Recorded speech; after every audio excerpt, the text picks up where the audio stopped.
My name is Sharmaine Cumbry. I'm an associate marriage and family therapist.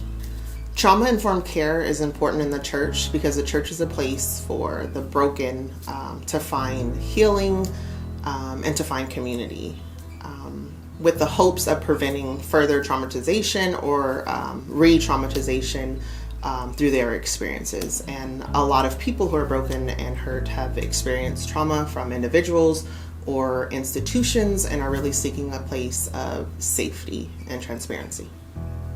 The second principle of trauma-informed care is trustworthiness and transparency.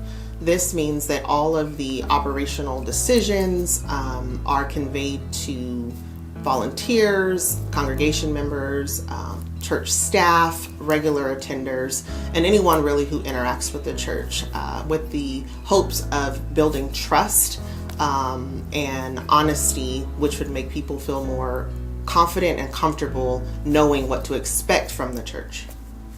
Some examples of how this is displayed in the church is explaining processes, desired outcomes, if there are things that need to be resolved, being upfront about who will know about the situation, why they'll know, if other people need to be involved, what information may or may not be shared.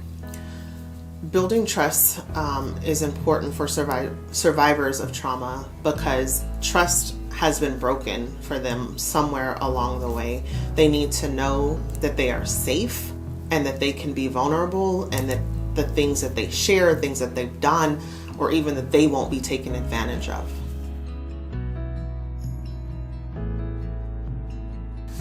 Challenges church leaders may face as they are trying to build trustworthiness amongst survivors is that the process may be very slow. It may feel like no progress is being made. Leaders may start to feel offended or get their feelings hurt because they feel or know that they are trustworthy and this person doesn't seem to be feeling the same way or taking that on. So it takes a lot of humility, it takes a lot of grace, it takes a lot of empathy, and most importantly, it takes not taking it personal or being offended and just being open to where that person is in their process with open hands. It's important for pastors and other leaders in the church to be upfront about reporting confidentiality before the start of really any conversation. If someone comes to them needing to disclose important information and they know that that's what's going to happen, so that that person really feels safe and knows what to expect or what may happen as a result of that conversation. It's important for pastors and leaders to set healthy boundaries when they are working with survivors. That could be clear times that the pastor's available. That could be ways to reach the pastor or leaders. Oftentimes people who have been abused, there haven't been clear boundaries. They don't know what's healthy. They don't know. So setting those firm boundaries up front would be very helpful so they know what to expect, and also teach them boundaries in the process.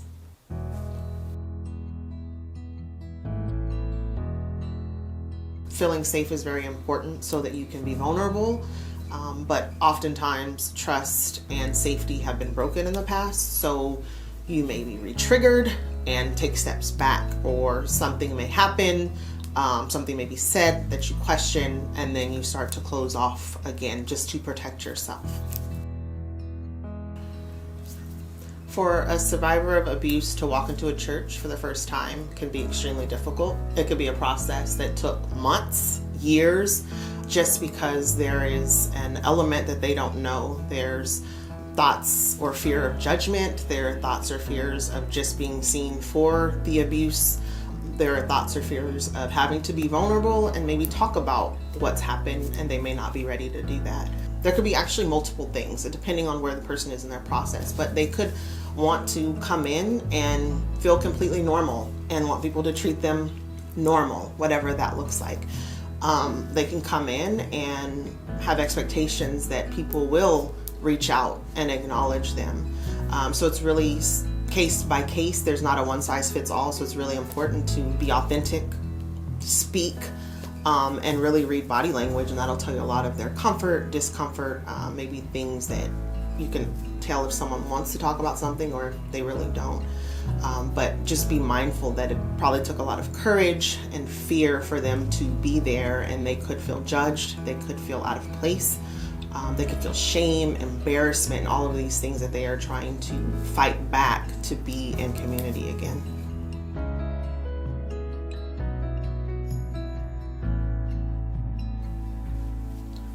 Some questions for the church to consider when they're seeking to implement trauma-informed care is, are you open and willing to make changes? Are you open and willing to learn about trauma beyond just hearing the word, but taking the time yourself to be familiar with what this means and what this could look like? And are you open and willing to be vulnerable with your congregation?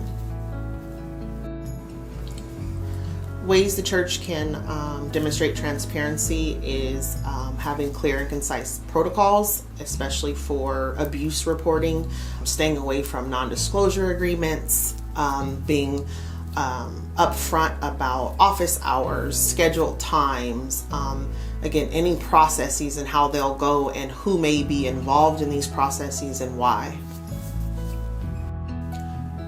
One thing I've seen the church do well in supporting survivors of trauma is meeting tangible needs. Usually that is something upfront, readily known about and accessible, and that's a way also of gaining trust, would be to, you see a need, whether it's food, whether it's clothing, whether it's housing, whether it's friendships, whatever it is, but meeting that need as you, again, build authentic relationships. Suggestions and encouragement I have for the church would be to be mindful of who makes up your congregation. Be open and willing to meet people where they are in authentic relationship building ways. And mostly, if you don't know what to say or don't know how to handle something, empathy would be the route to take. And I think we have several examples from Jesus, and one specifically, the woman at the well, that just be there, be open and loving.